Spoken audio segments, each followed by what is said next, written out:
ক্ষুধার জ্বালায় নবী পেটে পাথর বেঁধেছিলেন।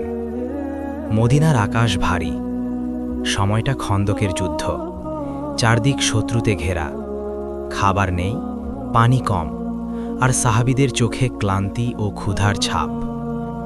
দিনের পর দিন পরীক্ষা খনন করছেন সাহাবীরা। ক্ষুধার জ্বালায় একজন সাহাবী নিজের পেটে একটি পাথর বেঁধে নিলেন, যেন ক্ষুধার ব্যথা একটু কমে।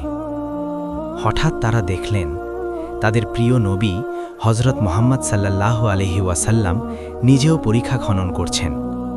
মাটি কাটছেন, ঘাম ঝরছে, অথচ মুখে ধৈর্য ও তাওয়াক্কুল।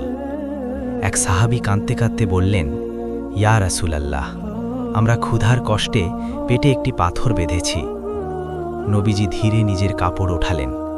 সাহাবীরা স্তব্ধ। তারা দেখলেন নবীজির পবিত্র পেটে বাঁধা রয়েছে দুটি পাথর। সাহাবীদের চোখ ভিজে গেল।